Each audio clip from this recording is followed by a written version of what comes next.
And Lou, it's a great point that you make about the divisions because I talk about that all the time. Sure, if you're rooting for LSU or Florida or Texas A&M, it's not going to be good enough for you to sit in second or third place forever. Yeah, you got to knock off. You're paying a guy elite money to finally win a championship, but there's work to be done, and Nick Saban's doing it better than anybody has pretty much in history for an extended period of time. You send LSU or Florida, even Kentucky this past year, which people weren't impressed with it, but that defense was ridiculously good. You send them out to play in Pitt's division that they won, or the Right.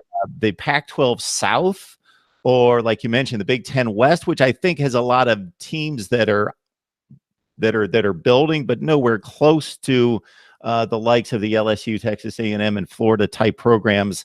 And they're winning championships. They're going to conference championship games. I don't think there's any question about that, which leads me to, I've had a number of people that love the ACC that call me, write me all the time, and the last statistic that they could grab to get a hold of to try to shoot me down, because I don't think there's any comparison between the SEC and the ACC. It's ridiculous. It's not even second best. I asked them as soon as they come at me, who's the second best team in the ACC?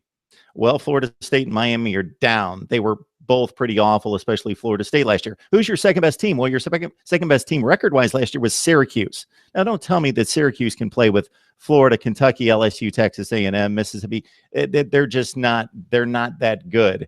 But they point out 24-20. I guess the ACC. I haven't gone through all the numbers. I guess the ACC has a 24-20 advantage over the SEC in the last 5 years.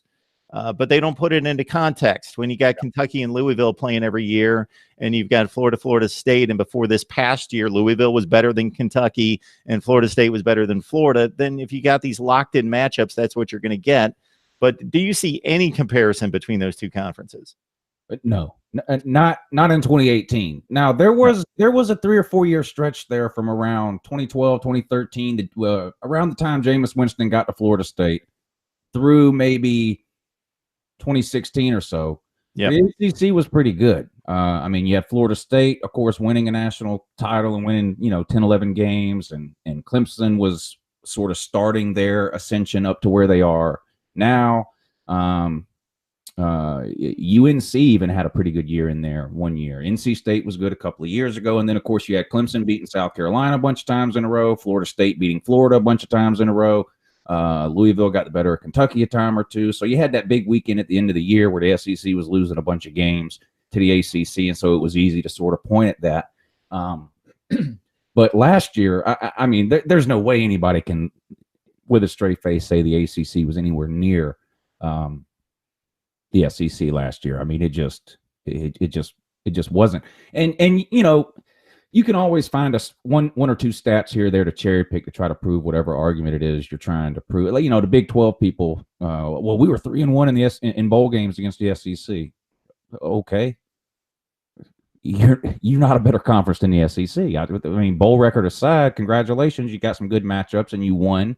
Hats off. Great. Texas, congratulations. Your best team can't win a playoff game. Kansas State loses to Vanderbilt. I mean, the Big 12's not anywhere near the SEC, nor is the only one who even has any. The Big Ten East, I guess it is, with Ohio State and Penn State, and Michigan and Michigan State, and that's a really, really good division. A really, really good division. And I would put that division up against any other division, including the SEC West, over the last couple of years. But conference for conference, I mean, the SEC is just where it's at.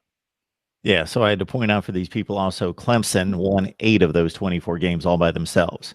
And like you say, 5 straight years against South Carolina. So you're pitting like the 10th best team in the SEC that's winning during that span, going 3-9 and 6-7 against the best team or the second best team in the country. So that's not a fair, like-seeded matchup.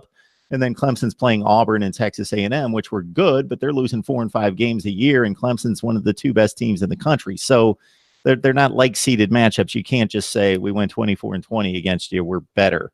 Right. Not a good comparison there. The elite of college football, Lou.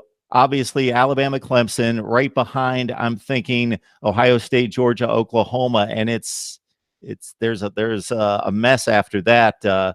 Is that pretty much how you see it? And is there anybody capable of jumping up there? I agree with you. Alabama and Clemson, I think, are clearly the cream of the crop in college football, and anyone not named Alabama and Clemson is chasing those two teams, and that includes Georgia, Oklahoma, and Ohio State. After that, you have a lot of really, really good teams.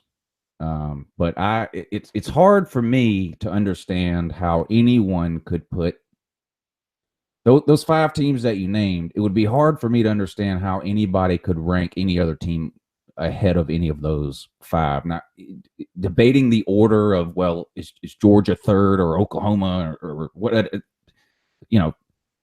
That's a fair debate.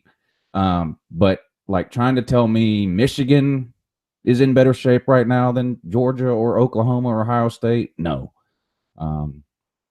LSU, no. Texas A&M, no. Florida hasn't won the SEC in 11 years, no.